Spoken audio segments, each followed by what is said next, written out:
Well, Muncie. It's Wednesday. It's the Jam Nation podcast with Jonesy and Amanda. Someone complained the other day that I haven't been calling you Munce lately. It certainly wasn't me. They said, has there been a falling out? Oh, no, not at all. Because the affectionate nickname has been dropped from Is the it repertoire. affectionate? Is it I like it, a little munchel.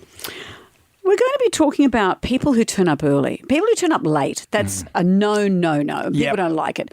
But what about the people who turn up early? That is just as bad. I've got that story about that wedding for my brother. Remember that? And it was all going catastrophically, if there's such a word.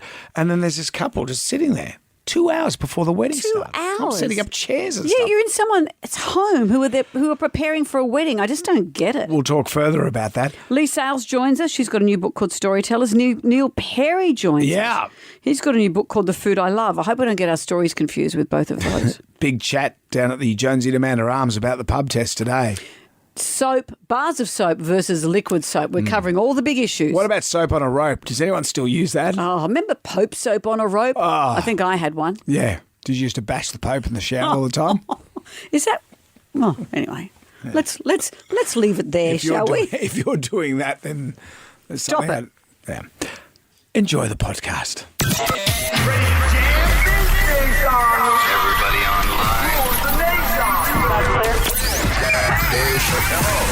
Right now, by the miracle of recording, we had so many requests for them to do it again. Mistress Amanda Miss Keller. Amanda. doesn't work alone. Wow, this is fantastic. Her friend is in a back room making the tools of the trade. I've heard them describe him as a drunken idiot. Sorry, I've been drinking beer. The legendary pirate Jonesy and Amanda the actress. Hello, Wiggles. Congratulations, Mandy. We're on the radio right now.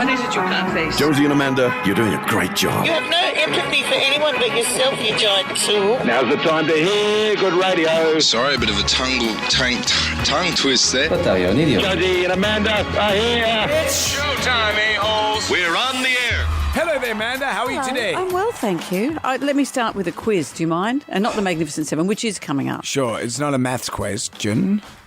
It might be a maths question. Asking Oh, I think we're going to struggle with unsure English, let voice. alone our maths A today. maths question. Ready? Yep. When I was 6, my sister was half my age. Yep. Now I'm 70. How old is my sister? I was just 3 years younger. Oh, you poohead. Yes, that's yeah, right. well, naturally. Because someone underneath that has said 35. No. And it's a site called Dumb AF. So Yeah, I thought maybe well- you might have fallen into my trap. Well, your boyfriend's not dumb AF. No. Well done, Brendan. Well done, you. So if they're 3 years younger, how old would they be? Oh, well, that's for another time. No, come on. Yeah, so Are you how old was joking? she? Was she 70?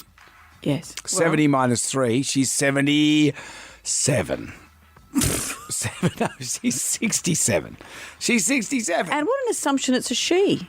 When I was 6, my sister was half my age. Now I'm 70. How old's my sister? Not 73. I thought- and maybe it's a boy. I thought you were going to give us one margarita.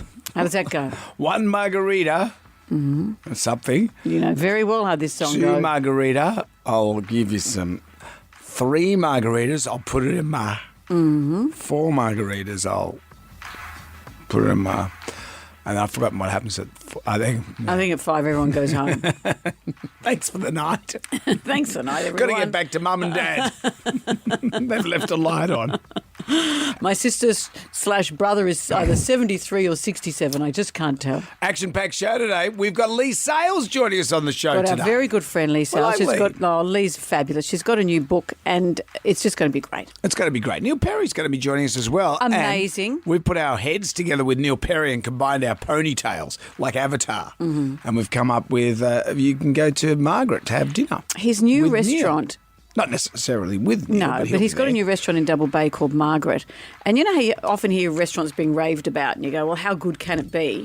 We had friends visiting from New Zealand and we went there and it is the most spectacularly What did you eat? delicious food. Well, it's mostly seafood, Yep. but it was, I just can't even describe, I can't even tell you why it was so good. It just was. But we've got $400 to spend at Margaret for someone that's all today. right. Oh, great. I've been trying to get into Margaret for years. Oh, have you, Brendan? Why don't we play the Magnificent Seven? Question 1. The Komodo dragon is the world's largest species of what? Jam Nation. We have the Magnificent Seven for you. There are 7 questions. Can you go all the way and answer all 7 questions correctly? If you do that, Amanda will say... So let me get this right. 1 margarita. Yeah. put it there. Other No, ones the one go- margarita, you open your... Right, second one. You might provide some services. The third one, You're it gonna goes open- somewhere, yeah. then goes somewhere else Yeah. for the fourth. And I forgot what happens to the fifth. Fifth. Yeah. All right, just so we've cleared that up. Alyssa is in Gymea Bay. Hello, Alyssa. Hello, good morning. Good morning. Question 1. The Komodo dragon is the world's largest species of what? Lizard. Lizard. Savage things. Savage things. Meat eating, aren't they? Yeah, they'll chomp right into you. Which part of the body would you find the industrial piercing? So you're getting your piercings and you get an industrial piercing. Oh, dear Lord. Oh, hopefully an ear. Yeah. it is. An industrial piercing is located on the ear. It consists of 2 piercings through the cartilage of the ear, so you link them at the front and Yep. the back. That's called an industrial piercing. In that little cartilagey bit. Ooh, painful. Let's play Sing It Back. Sing it for me. Sing it back. Just sing it to me. Sing it back to me. You have to sing the next line of this song, Alyssa.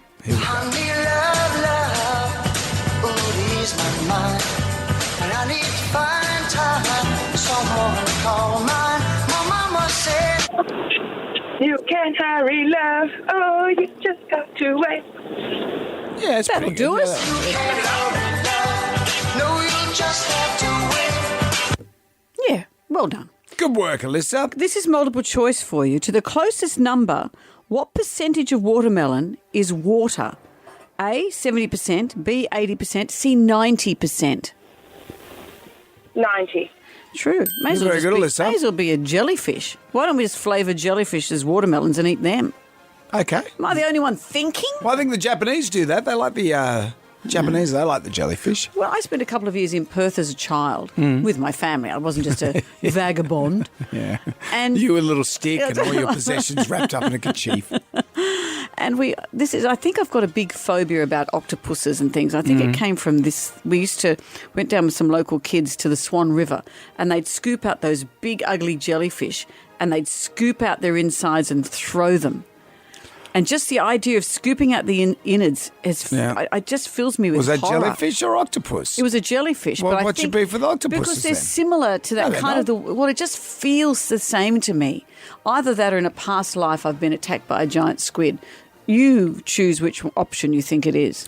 I did not have sexual relations with that woman. That's an infamous statement made by who, Alyssa?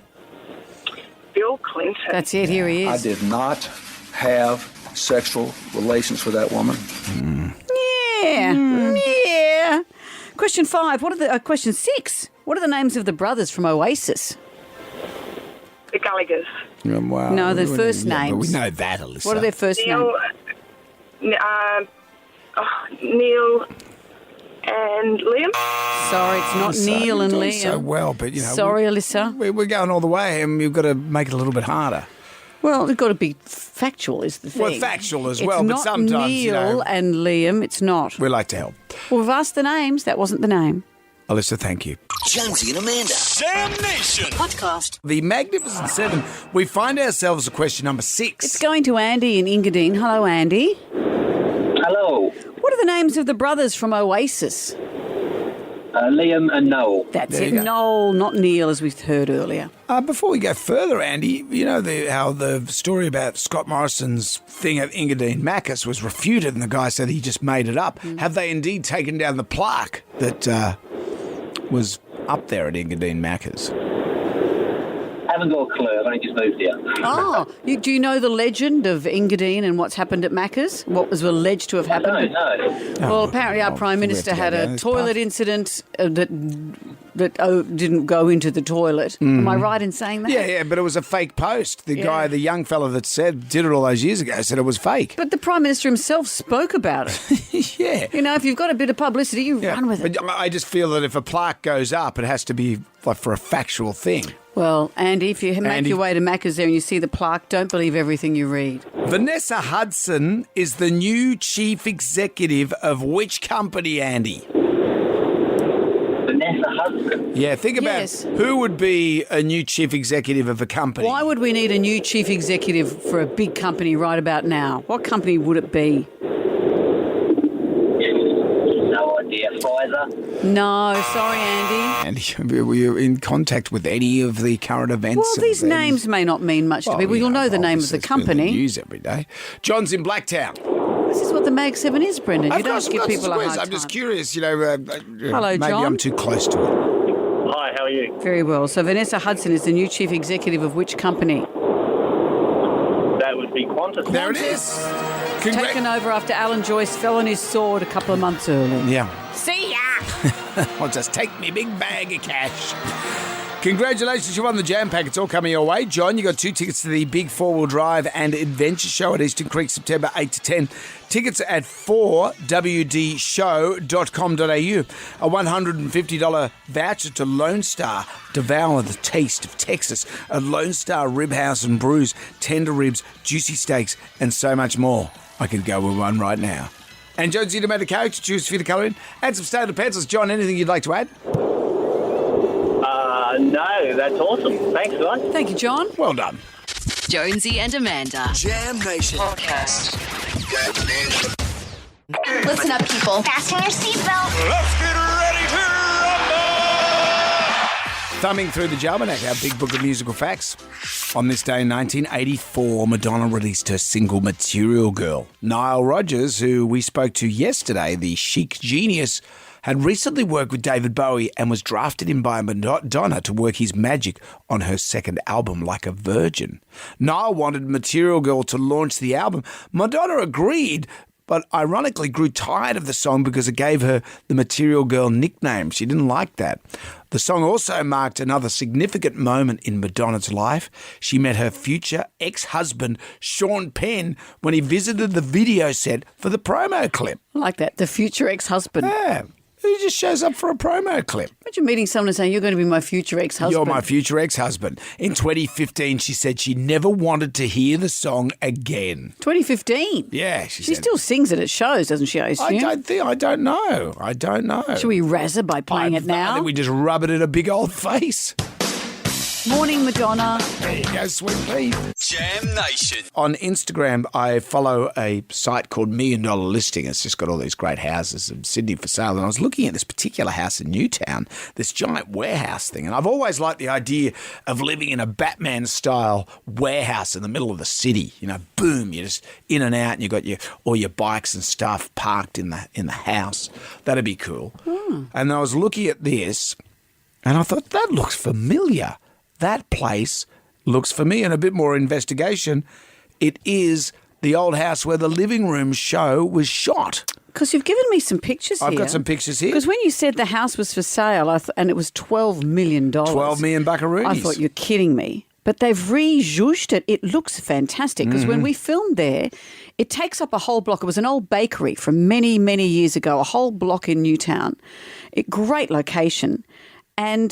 But a lot of it was derelict. We filmed in one portion of the house, and you couldn't really even go upstairs to some of it. It was jammed with stuff, and it was unsafe.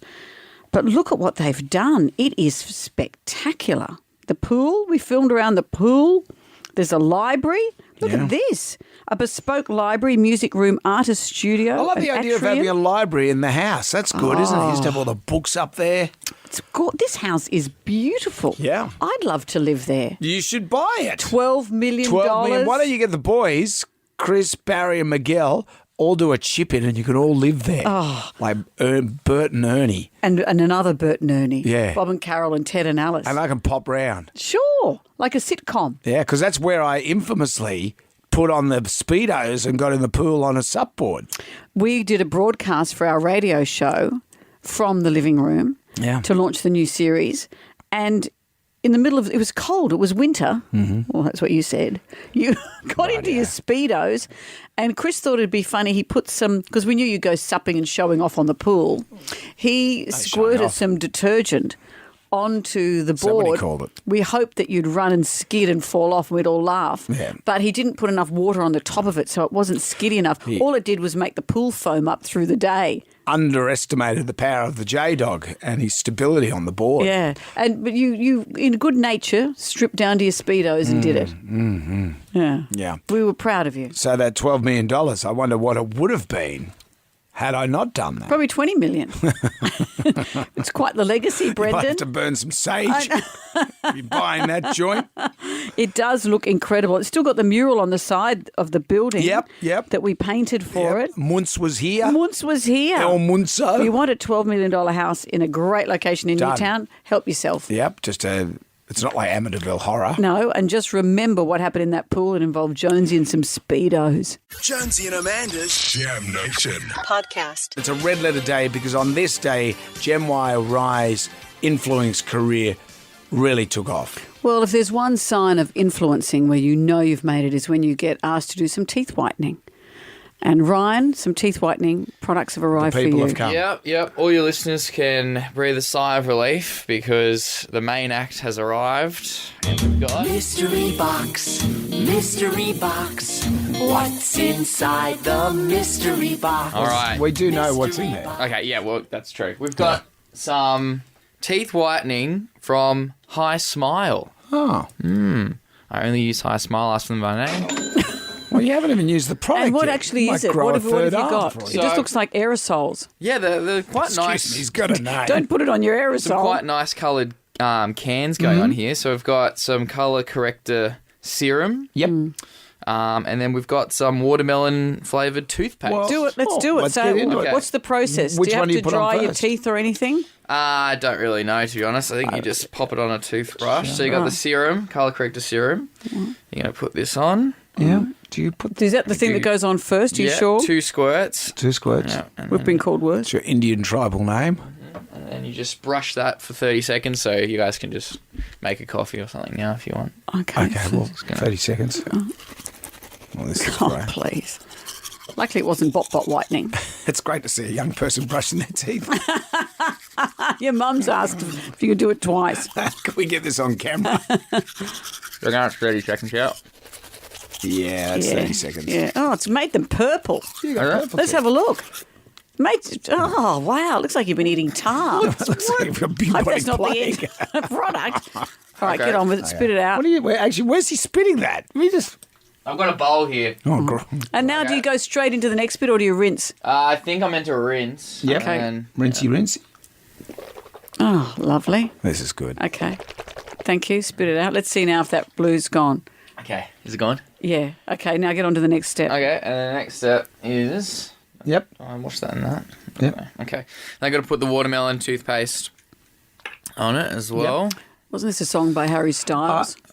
Has this been approved by medical people? Yes, of course it has. It's a reputable product. Okay, I'm Brendan. just. I don't know. No, it's not someone who's making things from items they found in the streets. Okay. Alrighty. Now let's listen to you brush again. Okay, Yep. here we go. And this goes for And you another just brush 30 it on. seconds. You don't put it on. That's delicious. You don't put it on like paste. You just brush your teeth with it. Yeah, brush your teeth with You it. did read, didn't you? You read the instructions. No, I haven't. You don't have to actually put read any it. lights on or anything like No, that. well, you know, the thing is, after this, and you've got a white T-shirt on as well, you can only eat foods that, for example, White wouldn't food. stain a white T-shirt. What? No coffee, like no Yep. tomato sauce, nothing that's only white foods for a couple of hours. Says who? Well, says the people. Yeah, well, if you can't whiten You your want teeth, it and to I can't then, do that. I've got a packet of chips I'm about to eat. you can't just You're gonna have to whiten hold your up. teeth and then drink Coca-Cola. Yeah. But that's what I was going to do. Bad Oh, luck. this sucks. Right, we're going to check in later in the show. Welcome to the world of being an influencer, mate. Yeah. But no, definitely go and buy some High Smile. Very good stuff. Very tasty. We'll see you later in the show, gone A, how too you've early. survived without a coffee, and B, what your teeth look Do they like. look good? Yeah. Yeah. You're like Wallace and Gromit. Jam Nation. Grab right now.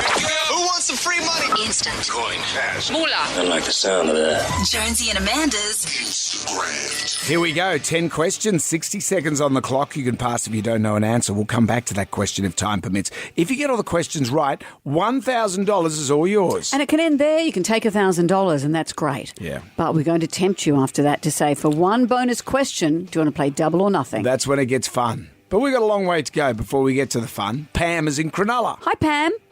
Hi. Hello. We've got 10 questions. We've got 60 seconds. We always say, if you're not sure, say pass. Doesn't matter how many times that happens. At least you're still in the game, and we usually have time to come back, okay? I understand. All right, Pam, let's begin, and good luck. Here is question 1. Thank you. What is a fedora? Pass. Question 2. Which Jonas brother has just filed for divorce? Pass. Question 3. Mascara is used on what body part? Eyes. Question 4. What's high vis short for? High visibility. Question 5. FIFA is the governing body of which sport? Soccer. Question 6. Which Australian won the Oscar for Best Actress in 2016? Pass. Question 7. Who lit the torch at the 2000 Sydney Olympics? Kathy Freeman.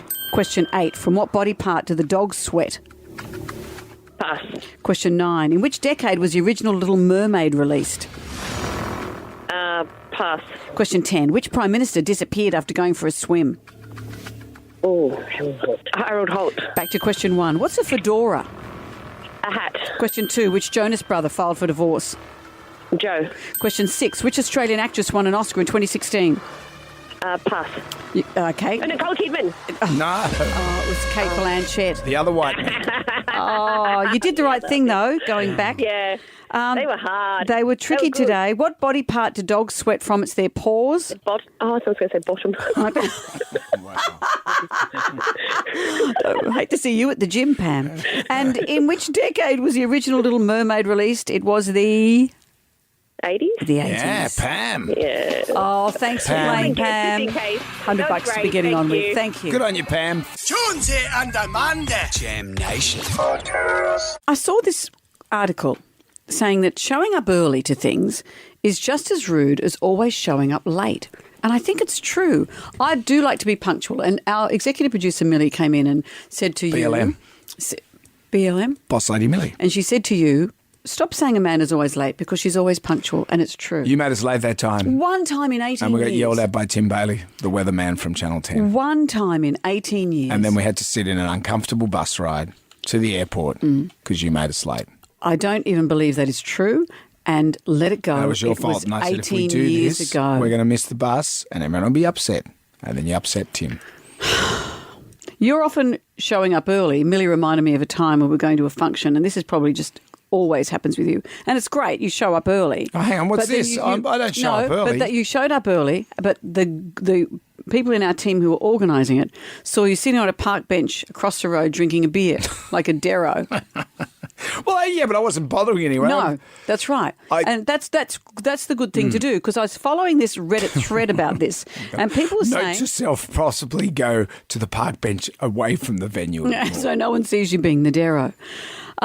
People here are saying, I can't stand when people show up early because that robs you of your final preparation time. Often that's the final time when you're having a shower to get ready. It might be the moment when you're having a drink or a cup of tea or something to calm yourself before everyone arrives. And if you rob someone of that, that's not fair. My brother's wedding at my place, and just before the wedding, it's probably about 4 hours out from the wedding, he drops the champagne bottle. We're setting up everything, drops the champagne bottle. It breaks open. A shard of glass goes into his leg and it cuts right into it. And the blood that was coming out, you know, that artery blood? Yeah. And he goes, is this bad? And I said, mate, yeah, we've got to go and get stitches in that. Oh. So it's a Saturday. You're setting up for a wedding. I've rung the local Sawbones. I said, can you just do a stitch-up job on my brother? He's getting married in a few hours. And he said... Yeah, sure. And I said, we'll give you some cash. We'll fix it up. So I've taken him up there. He's getting stitched up. So I'm just running around setting tables up. I'm still in singlet and shorts. And then there's this couple just sitting there on the chairs that I've set up. And I thought they were the wait staff. I said, thank God you guys are here. Okay, so we're going to have to set up the trestle tables. Oh, no, we're guests. How early? They were like 2 hours early. You're joking. Where did they come from? The moon? I just said... Look, there's a club down the road. What? Oh, no, we're fine here, thanks. No. How stressful having people there. I almost told them to F off before the wedding started. They were guests. And they just sat there. Not helping. Some people here say that if a guest is early, put them to work, get them to help you set up. No, but I wouldn't like that either. They just get in the way. They get in the way, and that's stuff that you've planned to do. Mm-hmm. What would you rather? Someone's early or someone's late? I'd rather someone late than someone early. Yeah. Because the last thing I do is have a shower and do my smash repairs. That's the bit that they'd be interrupting, and no one wants that. That's why Tim Bailey yelled at us. Let it go. Tribal Drum is going to beat for the time they were early. I told you 3:10, not 3:07. Good old Jemay. Jam Nation. People get cross at people being late. But what about people that arrive early? In my life, I've got to tell my mother a later time because she Is she an early arriver? Always shows up early. But then I've got to tell my daughter an earlier time because she always shows up late. So betwixt the two, I hope they never confer with each other when we have a family event. Right. Well, yes, people who arrive early can throw you just as much as people who arrive late. So the tribal drum is beating for the time they were early. I told you 3:10, not 3:07. Hello, Sharon. Who arrives early? My sisters. They live away from me, and we all take my dad out to lunch once every blue moon. And at one time, they arrived at the club, and they were already eating by the time we got there. And you got there on time? No, about 5-10 minutes late. Yeah, still, they'd already ordered and were eating.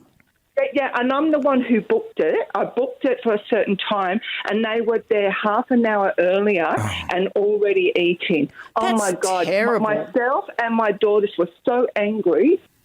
I hate that. I hate that. I even feel bad if I'm waiting for people and I order a drink. Yeah. I don't even do that till people arrive. You can have a beer, but if you've booked the table, though, you should be, etiquette says you should be there first. Etiquette says you don't eat until your guests arrive. Yeah, no, I agree, Sharon. Wow. Thank you, Sharon. Be a nice catch-up. Marianne is with us. Hello, Marianne. Who was early? Oh, my dad was notorious for being early. Wherever we went, we always had to wait until the shop opened or the event began. And one day, and I was quite young, he decided he would do something very nice for my mum and throw her a surprise birthday party. Oh. And it was apparently going all swimmingly until he got her there an hour before the guests arrived. So he organised it. And then it defeats the purpose of a surprise party when you're there when people turn up one at a time. Well, that's right. I mean, it was a surprise. She didn't know it was happening, and it was a surprise when the guests walked in. Yeah, but people just dribbling in. That's right. It's not like, bang, everyone's there and surprise. You're not supposed to be there first. It's taking the fun out. Oh, we're going to take more calls. This is triggering a lot of people. It is. Jonesy and Amanda. Jam Nation. Podcast. Get up, ladybugs. It's way too early for this, guys. No rest for the wicked. It's terrible when you're late to something and you get yelled at by a TV weatherman. That's once terrible. 18 years ago. I'm very punctual. It's terrible. But you're the person who turns up early, and you can be seen sitting on park benches all around the city drinking a beer at any time of day. When did that happen again? Early. What happened? We were going to a Four Pillars gin tasting, which was a very lovely invitation to be given. We went there. I think it might have been an end-of-year event for us. And you turned up early, and everyone who was setting up saw you sitting across the road looking like a derro, drinking out of a brown paper bag. Well, I was early, but I didn't show up, and perhaps, if anything, I'll go to a park bench that's not near the venue next time. Well, that's what you did the right thing, because the etiquette... I didn't go in there. People seem to be saying the etiquette is if you're early, go around the block, get a cup of tea, do whatever you need to do. Don't go into someone's house or a venue early when they're not ready for you. Turning up early is just as bad as turning up late. So the tribal drum is beating for the time they were early. I told you 3:10, not 3:07. Kim has joined us. Who was early, Kim? Oh, yeah, Kim's gone. No, Kim. No, we got Sharon. We'll sort Kim out. We'll go to Sharon first. Hi, Sharon. Who was early for you? It would be my dad, who is always early to things. So my mum and dad on a weekend had a wedding to attend, which was on a boat. And my dad always wants to leave early, so they did. And he said, we can sit at the pub while we just wait. Well, they got there an hour and a half to... Oh, something wrong with the phones today. Say that again, Sharon. They got there. How early were they? About an hour and a half to 2 hours early. Oh. So when they've arrived, my dad said, oh, look, I can already see the boat on the dock. So they just started lining up with everyone. They've hopped on this boat. It's then taken off, slowly going out of the harbour. And then next minute, they're chatting to everyone. And then the groom comes out. And my dad has just said to my mum, oh, my God, that's not the groom. Oh, you know, there's a terrible inevitability to that. Obvious. An hour and a half early, you're going to get on the wrong boat. It's not like there's the only boat. And you're stuck on that all day. Well, no, my dad, thinking he was the smart person, found like a steward or the captain, whatever, while my mum's, rummaging trying to find the present, and they managed to call them a water taxi to take them back to the dock, just as my dad said, it looked like a friggin' tugboat pulled in. He goes, I would have preferred to have stayed on the other one. How good is your dad? Love it. Kim has joined us. Hello, Kim. We got her back. Hello, Hi, Kim. guys. How are you? Very Great. well. Who was early? I had my son's 21st, so this is my middle son. My younger son was dating this girl whose parents were like really needy type people. I've got a small kitchen, a galley kitchen. I'm racing around 2.5 hours before the party trying to get, fruit platters made and that sort of thing. In rocks this family. So there's mum, there's dad, and there's the two girls. It's Rocky Horror themed, and they're dressed up in Rocky Horror outfits 2.5 hours early. Mum is like 5 feet nothing and weighs 170 kilos. So in the middle of my kitchen, I couldn't get around her. It was just so extremely frustrating that I started drinking early. It was the only way I could cope with it. So how early? 2.5 hours, did you say? 2.5 hours early. People in your house while you're trying to get ready because you're hosting a 21st. This is making me anxious. Up as Rocky Horror too, so the girls had lingerie on. The dad had, I can't remember what the dad had, but Mum looked like Frankenfurter to start with. I'm presuming she's still not in your life? No. No, thank heavens, no. Thank heavens, there you go. What a story. Wow. See, don't show up early. Just show up. Don't do it. I reckon the acceptable thing is about 3 minutes late. 3, it's very specific, Unless Brendan. you're Roger Bannister. Well, See? Yeah. You like that, don't you? I know you've stolen that from the young one. Okay, maybe I did a little bit, but still. It was a good line. Jonesy and Amanda. Jam Nation Podcast. Let's get on down to the Jonesy and Amanda Arms for the pub test. And this is something we were discussing around the table last night with the kids. I don't get that pump soap action stuff. And my daughter's boyfriend, Michael, they've moved into a house while there's renovations going on at their joint. He's brought this giant pump pack of soap. You wash your hair, your armpits, your bum, and your car with it. And it just smells. It just smells like a industrial cleaner. Mm-hmm. And we were just talking about it. I said, I just can't use that pump soap stuff. I like a big cake of soap. You get in there with your cake of soap. And guess what? You use a cake of soap and then other people use it. This is interesting, isn't it? Harley hates that liquid soap. I buy that liquid soap and he hates it. He's always looking for a bar of soap. I was reading here in this big survey, because sales of bars of soap are dropping. People are buying the liquid soap because many people believe that the bar of soap is often covered in germs. Is this true? I don't think it's true. Because the soap is self-cleaning, isn't it? That's why it's soap. Well, you get the soap and you wash it between your hands first. But if you put it in your bot, say, then does it have germs on it? I don't think it does because it's soap. How many margaritas do you have to have for that? Remember that time that Jack was in the shower when he's really little, and I said, Jack, wash your bottom and your face. With the face wash. So, he washed his bottom and then his face. Yeah, not in that order, mate. Oh, terrible. Has he worked that out yet? I don't know anymore. No, but he likes the pumpy soap. Because I've spoken to Jack about this as well. Have you? Yeah, we converse about these things. The kids seem to think it's an old person's domain to have to use a bar of soap. Yeah. Well, in our house, it's a bar of soap because Harley won't have a bar of the liquid. Mm-hmm. Let's put it to the pub test. Bars of soap. Do they still pass the pub test? Jam Nation. Our next guest, apart from being one of our favourite people, is one of the most respected journalists in Australia, having spent a large part of her life grilling the most powerful and influential people.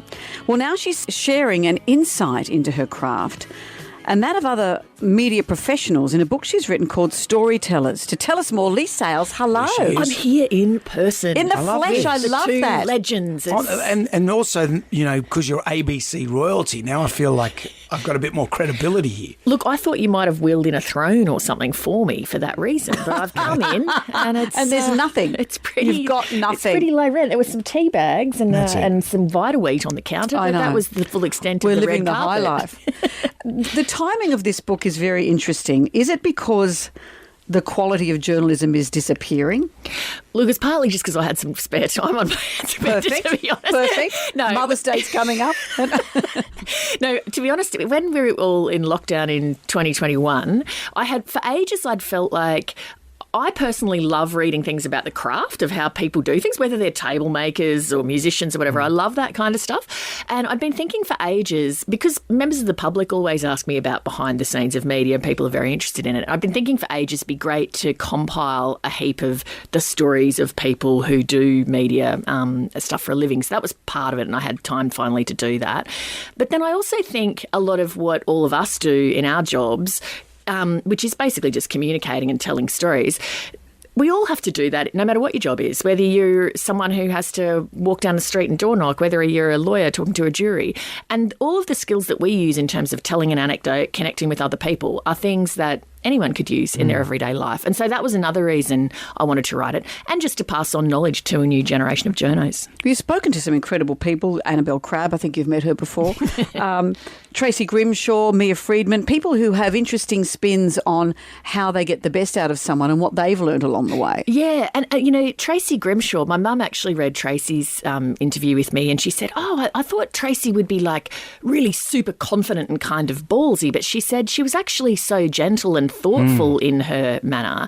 And it really makes sense, I think, when you watch how Tracy does her job. Tracy was talking about she would often have to interview people who'd found themselves in a terrible circumstance, like, say, the Beaconsfield miners. And she would always go in there and have a chat to them and say to them, why do you want to do this interview? So she could have a sense of trying to shepherd them through the experience so they'd come out the other side feeling like whatever reason they'd wanted to do it, to make a difference, to stop it happening to somebody else, so their mum might be remembered as more than the first person who died of COVID, that she would be able to help them do that. She had this very thoughtful approach to her job. What about the hard stories you have to cover? I love the things that Juanita Phillips said in her piece when she was announcing that she was stepping down. And she said she's just finding it harder to find a place for some of those hard stories she covers. Yeah. How have you felt having to talk to people who are sometimes having the worst moment of their lives? I've become able to frame that in my head that I feel like I think I can help them. Because as I said, in terms of what Tracy said, she said that people are always wanting to talk, if they're talking, for a reason usually. And so if the person tells me that reason, I can make sure I ask questions so at the end they feel like, oh, good, I got everyone to understand who mum really was, or whatever is their goal. And also I think, because I've been a news reporter for a long time, I've gotten to see that what you see on the news isn't the full thing of people's lives. It's like a frozen moment of the worst day of their life. But if you go and speak to them 10 years later or 20 years later, it's actually much more hopeful. People actually adapt extraordinarily to what life throws at them. And so when I'm talking to people who are, in the worst of things, I kind of think to myself, they don't know it yet, but actually things will get better for them. And that comforts me also as an interviewer, that things will get better. The other one thing I just wanted to say to your audience, because people at the moment, a lot of people are switching off the news because it makes them anxious, makes them depressed, makes them feel bad. It's just to always remind yourself, what you see on the news, that's the least likely thing to happen to you, not the most likely thing. So if you see a horrible accident where some kids have been killed, or if you see, like, say, that Dreamworld roller coaster thing, the reason they're on the news is because they're unusual, because that's what the news focuses on. Sure. And it makes people anxious because you feel like, oh, God, I'd hate it if that happened to me and my kids. It's not going to happen to you. And it's a lot to take in now with the news scrolling on your phone. We're not meant to have so much news. We're getting too much. That's right. And it does make you anxious. I think for me, being immersed in the news for 30 years, it's made me anxious about things I don't necessarily need to be anxious about. So what Amanda does during the show, she just looks at Puppystagram. That's right. Makes me happy. Exactly. Yeah. And that is good mental health practice, if you ask me. Thank you, Lee. I appreciate the support. And Sam Hewen in a kilt. Yeah, Sam Hewen from Outlander. That makes me happy as well. Mate, she texts me on the weekend shots of that. She'll be sitting on the couch for like 10 hours at a stretch. Yes, we had a conversation about that. I had my drool sponge under my chin. A conversation? Jonesy, it was a one-way broadcast of Amanda sending photo after photo. I know, we are so tired of seeing pictures of Sam Hewen in a kilt. Lee, it's great to talk to you. Storytellers is available now from all good bookstores. Lee Sales, thank you. Thank you. Jonesy and Amanda. Jam Nation. Podcast. We're not gonna take it. I want you to get up right now. I feel like I'm taking crazy pills. Go to your windows, open them, and stick your head out and yell, I'm as mad as hell. I'm not gonna take this anymore. Down to the Jonesy and Amanda Arms for the pub test, and I believe this is generational. Bars of soap, do they pass the pub set test? So you think younger people are buying Younger the people liquid like soap? that goop that you get, that green goop in a giant 3-litre container. Only they use it on their hair, they use it everywhere. You can wash your hair, wash your bum, wash your car. You can do everything with it. Wash everything at once. I was reading also that people believe that bars of soap can be covered in germs. No. That's not true, is it? Odd hair on there. Yeah. I often thought that too, all those companies spending millions of dollars to see how to grow hair. Just look at the soap at home. It's easy. Bars of soap, do they pass the pub test? And please use a little. Sure does. The bar of soap is the way to go, and it's a waste of money using the pump. You can't even use the pump soap. It just runs off your body too quickly, and you're going through so much of it, and you're paying more than 2 or 3 times the price. Yeah, I don't like it at all. But all our kids want to use it. So I see a dermatologist every 6 months for skin cancer, and I was complaining to him that I had dry skin. His first reaction was, I bet you use a liquid soap. And I did, but I told him it was a moisturising liquid soap, and he said, get back to the bars of soap, please. They dry your skin out too much. We used cake soap for ages and ages, and then a friend of mine said, I don't know why you're doing that, because when you use the liquid soap, you don't have to scrub your shower out because you don't end up with a soap scum. I use shower gel because there's less cleaning in the shower recess. It leaves no scum on the wall. I don't like the liquid soap. I'm a manual worker, and nothing washes your hands better than a good cake of Imperial leather. I got to grab the one out of the shower all the time, and then the missus complains about the mess it leaves on the vanity unit. Yeah, there you Simon Tahiti. Exactly. When you're on the plane, you can't put the liquid soap down. You can't put a seatbelt on liquid soap.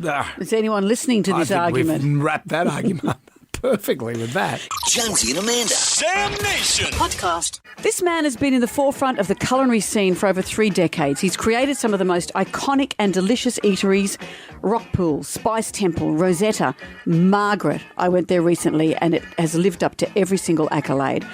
Well, now he's revisited and updated one of his classic books called The Food That I Love for a new generation of home cooks. We're talking, of course, about Neil Perry. Neil, hello. Hi, how are you? Neil, it's great to talk to you again. Great to talk to you guys. I went to Margaret. I'd heard all these accolades about it and I thought, how good can it be? What makes a restaurant so great? I took friends who'd come from New Zealand and it seriously was one of the best meals and best experiences I've had. I don't know how you've done it. How have you made it so good? I think it's a culmination of, I've been in the business for 47 years, so Margaret's sort of where I've landed and where I want to kind of finish up my career, I guess, and most importantly, my family are with me. So we have no partners. It's named after my mum. The key is family and great produce. That's great. When Amanda goes there, is it like when John Laws goes to a restaurant, there's a special table in the corner? No, Brendan, there was none of that, thank you. I just went and had a beautiful meal and it was as simple as that. And we know Amanda likes to be treated like everyone else. She's a beautiful, humble woman. Right. So, thank you, Neil. So you scraped all the food out into the back alley and said, there you go. You're harsh. You're very harsh, Gemma. I know you've also got the bakery, Baker Blue, next door. I love that you've talked about the re-emergence of the sandwich. Lots of people on Instagram are reclaiming the sandwich. Yeah, well, it was one of the things that I did a lot of during lockdown for my followers. I was at home and I loved sandwiches, so every day I was posting stuff. And as a matter of fact, in this book, I got a whole chapter on sandwiches. But look, the bakery is fantastic. I mean, I think we bake the best bread and the croissant and so forth in Sydney. Well, mate, we love what you're doing. Neil Perry's book, The Food I Love, is available now from all good bookstores. And good luck with Margaret. And get that special table for Amanda. Oh, please, the one in the alley. Thanks, so guys. Nice to talk to you, Neil. Thank you. Great to talk to you. Bye. Bye. Good on you, Neil. And we got some. We could shout you out dinner there. We'll come up with an interesting way of you to get into Margaret. All right, we'll workshop it and then we'll get back to you very shortly. Don't go anywhere. Jam Nation. Jonesy and Amanda in the morning. 101.7 WSFM. Margaret is the best restaurant in Sydney. It's in Double Bay. And we're not just saying that because we just had Neil Perry on the show, but it's a place that you should experience. We should give away dinner for 2 at Margaret. We have a $400 voucher to go to Margaret. This will be a dining experience of a lifetime. Give us a call. How do you want to give it away? What about a code word? I want to chow down at Margaret. Oh, no. What about I want to get into Margaret? First person to ring up right now, 13 WSM. And say, I want to get into Margaret. Jonesy and Amanda's Jam Nation podcast. Margaret is the greatest restaurant in Sydney. We're not just saying that because Neil Perry loves our show and we love him. We had a code word that you had to say, a phrase. A phrase. Joe is in the Blue Mountains. Joe, what is that code word? Phrase? I want to get into Margaret. Done. You've done You're it, there. Joe. $400 to spend at Margaret. You You'll will enjoy love it there. You'll love that. Thank you, Joe. Thank you so much. That's fantastic. Well done. You go, girlfriend. It is 8:24. It's just all happening. Is that what we're going to say to every woman we now have on the show? You go, girlfriend. Are you a little rattled because some TLR history is on sale? This is The Living Room, the show that you hosted. The place that was your, I guess, location for The Living Room. Our set for has for just a gone year. on the market. It's in Newtown. It's in the inner city. I tell you what, they've really zhuzhed it up. It looks fantastic. amazing. It's got. I like the idea of, you know, because I've got a few motorbikes and cars and stuff. I like the idea of being able to put it all into my house, and this is the sort of place that would do that. Well, it's you got, open it's the garage got door, parking for four, so you don't need to put it into your yeah, lounge but motorbikes room. you can put more. Yeah, but that'd be great. Your motorbikes in the lounge room. Are you Batman? That would be so cool. You know the movie The Expendables? No. Oh, come on. You've watched The Expendables.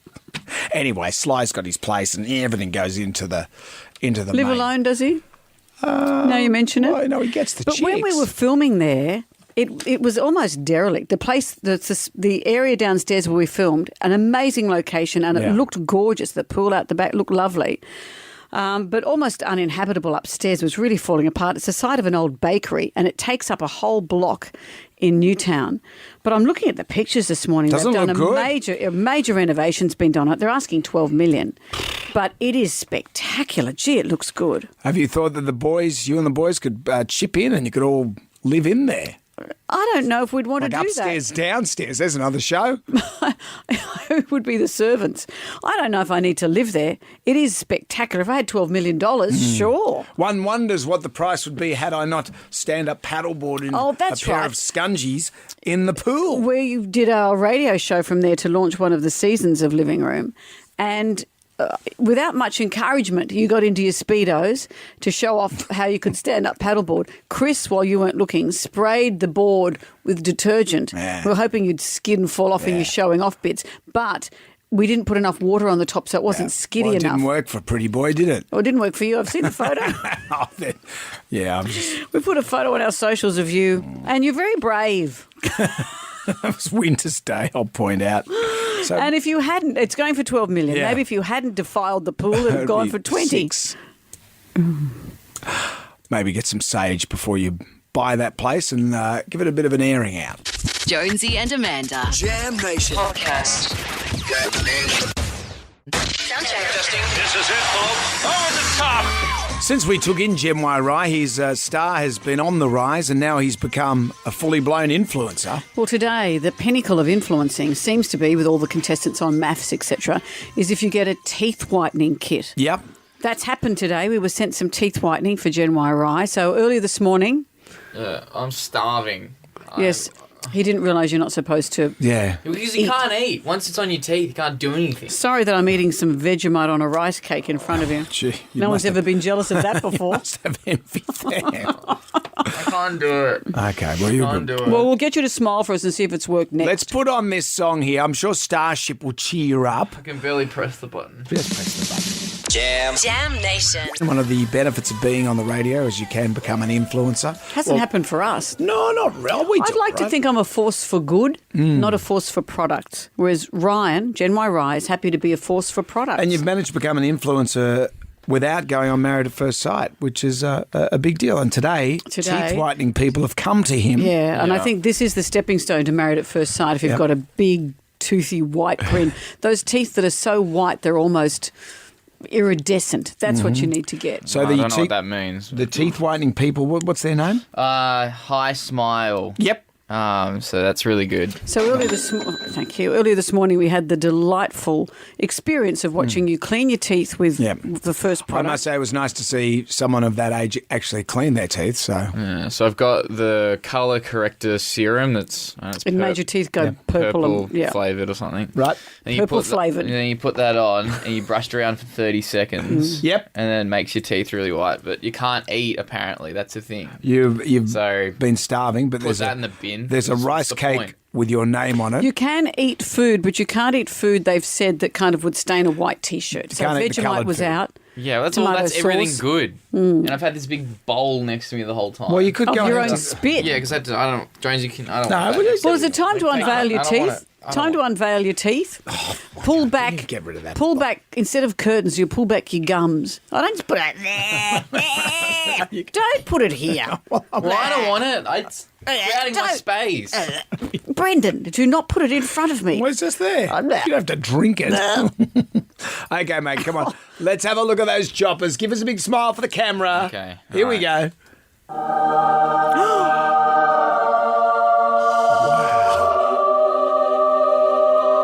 It's ethereal. And now you can go and eat some cereal. Okay. And get rid of this spit bucket, please. She's got a name. It's Does it not. actually look good? Yeah. Yeah. Yeah, it does. Now go Yeah. eat some Vegemite. It Feel- does actually. It does look good. I feel like my face is going to melt off. It's so bright. Is it Married at First Sight's on the line? Jam Nation. Everybody shout! Come on now, sing out! It's time for the goodies get together. $20,000 is yours in cash if you're our favourite ghoulie of the year. What have we got? What gets my ghoulies is airline loyalty programs. They're a joke. You go online, you look for some suitable airline tickets, say, for example, trip to Perth. 2 seats, suitable flights. Okay, cool. Hey, let's see how much it costs if you use your points with that program. Log on. It's going to cost you more money than it would to buy the seats outright, just as a regular Joe Blow. How is that a loyalty program? It's actually ridiculous. It's a punishment program for earning points with them in the first place. Airlines, you're a joke. A punishment program for earning outrageous. points with them in the first place. That's what they should call it. I've flown a lot and I've never been able to use my points. No. Oh, no, flights aren't available. I'm sorry. do that. I'm sorry. The sun isn't in the fifth equinox of the moon. Oh, is that why? That's why. What else have we got? What really gets my ghoulies, guys, is when my dog stuffs her face on her food, guts herself, and later on needs to vomit violently, but will not vomit on the tiles, the floorboards, or the outside concrete. Oh no, she saves all her vomit for special places, like my bed and the bay window and the lounging rug and the bathroom mat. Oh yes, that really gets my ghoulies, guys, and it's disgusting. It's a lot of coverage. My dog does that. I think once they've done it somewhere, they'll go back there again. So it's, Yeah. rather than the floorboards, she'll find the carpet. You know, my dog's becoming like an old age pensioner in that she used to be fed at 5 o'clock and now then at 4 o'clock she'd start to nag us and now it's 3:30. She's like an old grandpa. She wants to watch Tipping Point. And you know what? She'd love if Todd Woodbridge was Why? hosting because he'd throw a tennis ball for no, her. well, he'd be too good. He'd throw it too far. She'd love it. She's there in a brunch coat. Come on, Todd. You know, the wound is still raw about Look, Tipping Point. Todd Me Woodbridge missing out on has that gone sweet, over sweet to gig. England to do it. You've never watched the show and you've never my actually gig. told anyone you wanted it, apart from me. I was the right person for that. And I tell you what, Channel How 9... does it work again? There's like a tipping point and there's a, My dog's at home going, he'd be hopeless.